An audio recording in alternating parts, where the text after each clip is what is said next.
5h, 7h, Mathieu Noël.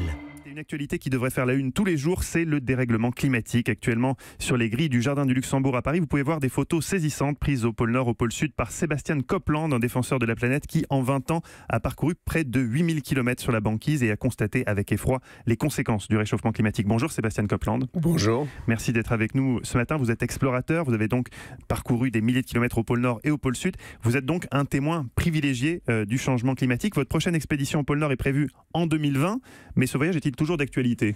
Eh bien, il est d'actualité surtout parce que la calotte glaciaire est en voie de disparition. Donc, je pense que c'est surtout avec ce ténor-là, cette sombre réalisation, que les générations actuelles n'auront pas l'opportunité de retourner à pied sur la calotte glaciaire de l'Arctique. À partir de quand il n'y aura plus de calotte glaciaire ? On peut l'estimer, ça ? C'est un système qui est en marche à présent, puisque c'est difficile de calculer exactement. C'est tous les problèmes du changement climatique, c'est qu'il n'y a jamais, on n'a pas un point binaire très clair sur lequel s'exprimer. C'est un changement qui est progressif, qui est violent, mais qui se mesure sur plusieurs années. Bon, la glace, il y en aura.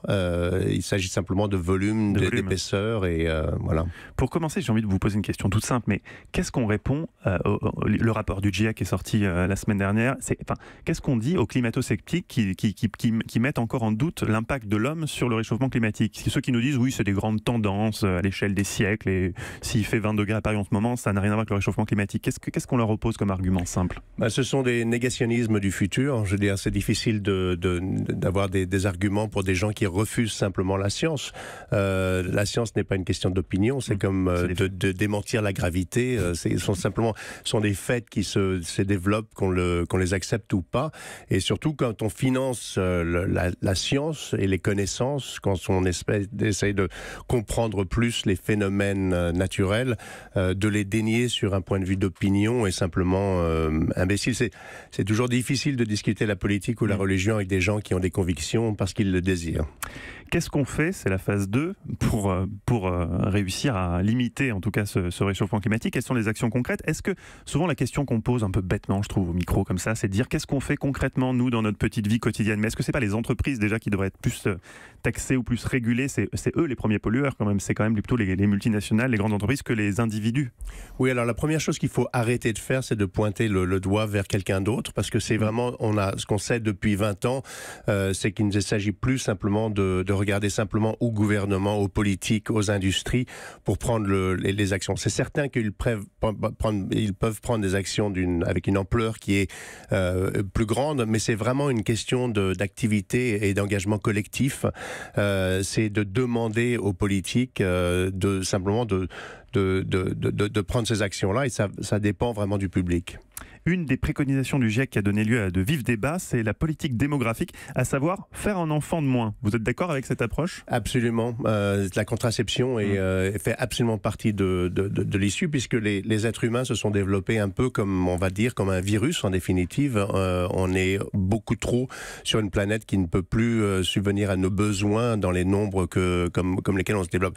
Comme vous le savez, le jour de dépassement, donc qui est un jour qui désormais c'est-à-dire le jour où les humains utilisent plus de ressources naturelles, arrive 5 mois plus tôt qu'il ne l'a fait dans les années 70 et ne fait que remonter, c'est-à-dire qu'on est désormais en août, on a dépensé toutes les ressources naturelles que la planète peut nous amener, et ça c'est un vrai problème. Oui, ça frappe les esprits. Eva Rock. Parmi vos amis, Sébastien Copeland, on retrouve d'autres personnalités qui sont sensibilisées à la cause écologique. Je pense à Leonardo DiCaprio, Al Gore, John Kerry.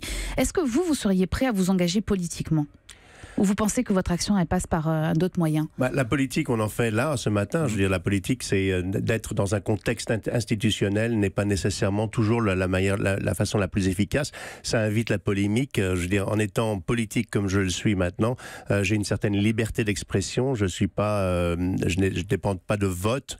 Et surtout, je m'exprime comme chaque individu doit s'engager dans sa politique, c'est-à-dire d'être un individu de conscience, concerné, et qui arrête cette pensée binaire, cette segmentation de l'écologie et de la politique. Pour moi, les Verts, c'est la politique, et simplement de ne pas réfléchir avec cette intégration donc d'une pensée verte, c'est comme un médecin qui penserait que l'oxygène est segmenté de la santé. Je veux dire, sans oxygène, on ne respire pas, on ne vit pas, donc le reste n'a aucune importance. Une dernière petite question à l'échelle de la politique française. La démission de Nicolas Hulot, pour vous, c'est un coup dur pour l'écologie? Au contraire, ça peut être un déclic? Bien sûr, c'est un coup dur parce que c'est une fois de plus une réalisation d'un échec et surtout, ça dénonce le gouvernement Macron pour être comme tous les gouvernements au monde. Donc, il ne faut pas le singulariser, mais c'est simplement que c'est un échec justement de cette pensée binaire, une célébration de cette pensée binaire qui est complètement en décalage par rapport à l'urgence écologique. Merci beaucoup Sébastien Copeland d'avoir été avec nous. Eva, vous avez un dernier mot? Je recommande vraiment l'exposition des photos de Sébastien Copeland. C'est gratuit, c'est sur les grilles du Jardin de Luxembourg. C'est absolument magnifique. À Paris. Et c'est d'ailleurs aussi dans une galerie, Next Street Gallery sur la place des Vosges, je le dis parce qu'il y a encore 2 semaines à Paris aussi. Voilà. Merci beaucoup d'avoir été avec nous Sébastien Copeland ce matin au micro d'Europe 1.